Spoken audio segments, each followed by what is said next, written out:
ఎలా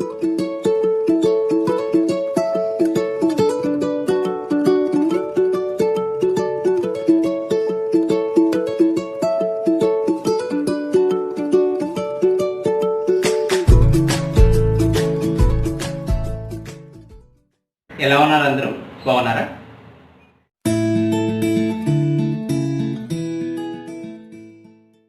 ముందుగా తెలుగు వాళ్ళందరికీ నా నమస్కారం. అదే కదండి మన సంస్కారం. ఈరోజు మనం ముంత మసాలా రెసిపీని ఎలా తయారు చేయాలో చూద్దాం. ఆంధ్రాలో దీన్ని పిడత కింద పప్పు లేదా ముంత కింద మసాలా అని కూడా పిలుస్తారు. ఇది ఎంత తిన్నా ఈజీగా అరిగిపోతుంది. అంతే ఇష్టంగా కూడా తింటారనుకోండి. ఇది వర్షాకాలంలో సాయంత్రం పూట స్నాక్ కింద ఇష్టపడతారు. సరే, మరి ముంత మసాలాని ఎలా తయారు చేయాలో చూద్దామా?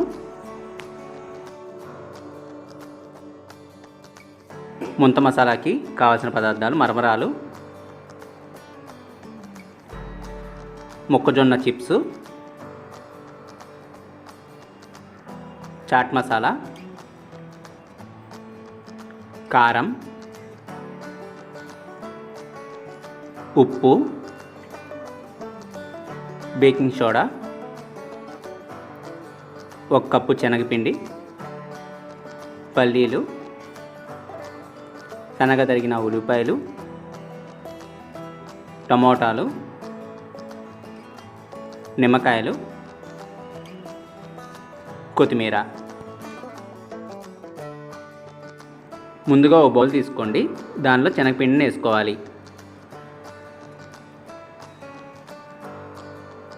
దీనిలో బేకింగ్ సోడా వేసుకోవాలి. కొద్దిగా ఉప్పును కూడా వేసుకోవాలి. కొద్దిగా నీళ్ళను పోసుకొని బజ్జీల పిండి మాదిరిగా కలుపుకోవాలి. ఇప్పుడు ఈ బజ్జీల పిండిలో టమాటాను ముంచుకొని మొత్తం టమాటా బజ్జీగా వేసుకోవాలి.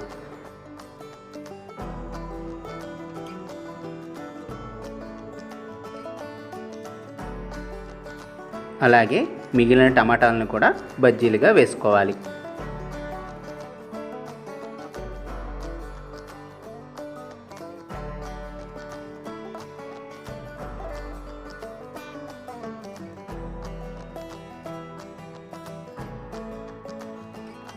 మనం టమాటా బజ్జీ వేసుకునేటప్పుడు 2 విషయాలు గుర్తుపెట్టుకోవాలి. ఒకటి, ఈ బజ్జీని వేయించుకునేటప్పుడు స్టవ్ సిమ్లో పెట్టుకుని వేయించుకోవాలి. రెండవది, ఎక్కువసేపు ఈ టమాటా బజ్జీని వేయించకూడదు. ఎందుకంటే దీంట్లో టమాటాలో నీరు ఉంటుంది కాబట్టి పేలే ఛాన్స్ ఉంటుంది. అందుకే వీలెంత తొందరగా తీసేసేయాలి.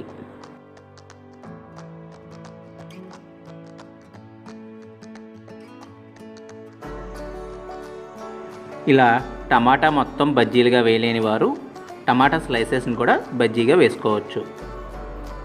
ఇప్పుడు వేగిన ఈ టమాటా బజ్జీలని ఒక బౌల్లోకి తీసుకోవాలి. ఇప్పుడు అదే నూనెలో పల్లీలను కూడా వేసుకుని వేయించుకోవాలి.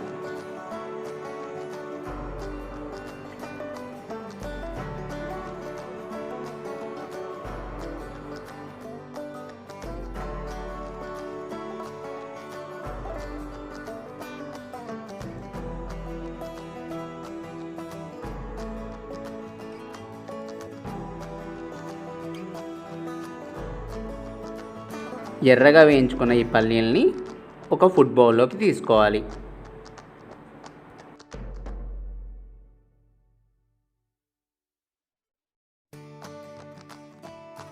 ఇప్పుడు అదే నూనెలో మొక్కజొన్న చిప్స్ని కూడా వేయించుకోవాలి.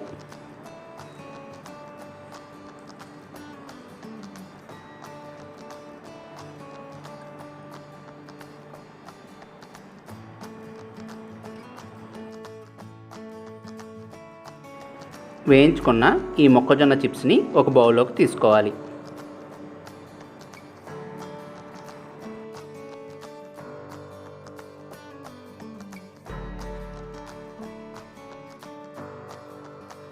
మనం ముందుగా వేసుకున్న టమాటా బజ్జీల్ని చిన్న చిన్న ముక్కలుగా కట్ చేసుకోవాలి.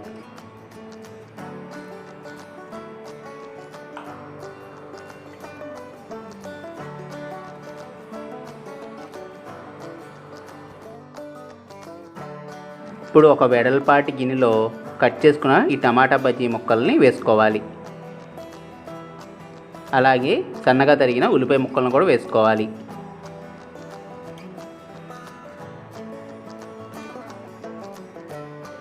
వేయించుకున్న పల్లీలను కూడా వేసుకోవాలి.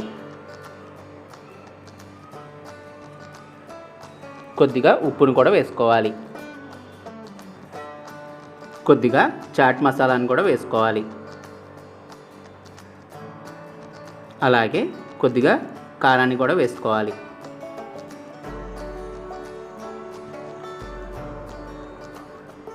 ఇప్పుడు మరమరాలను వేసుకోవాలి. ఇప్పుడు వేయించుకున్న కార్న్ చిప్స్ని కూడా వేసుకోవాలి. దీనిలోకి సరిపడినంత నిమ్మరసం వేయాలి. కొద్దిగా కొత్తిమీరను కూడా వేసుకోవాలి. ఈ మిక్చర్ అన్నిటినీ చేతులతో ఒత్తుకుంటూ చక్కగా కలుపుకోవాలి. అప్పుడే ముంత మసాలా టేస్టీగా ఉంటుంది.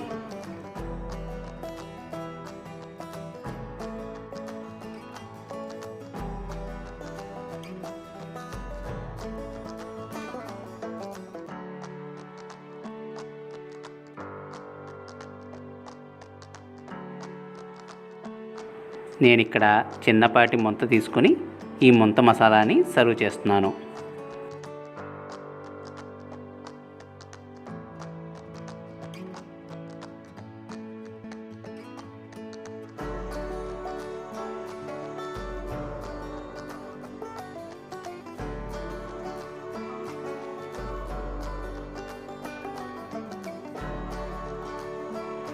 గార్నిష్ కోసం కొద్దిగా సన్నగా తరిగిన ఉల్లిపాయ ముక్కల్ని పైన వేసుకోవాలి.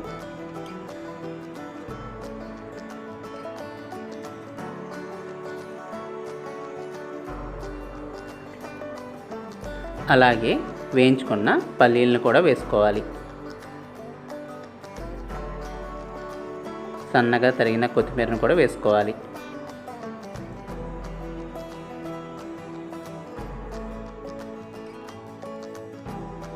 అలాగే గార్నిష్ కోసం సన్నటి కారపూసను కూడా వేసుకోవాలి.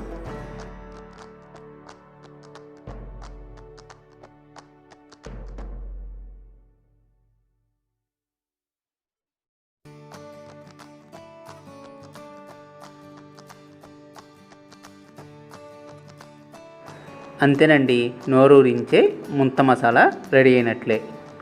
మీరు కూడా ఈ రెసిపీని ట్రై చేసి నాకు కామెంట్ సెక్షన్లో రివ్యూ ఇవ్వండి.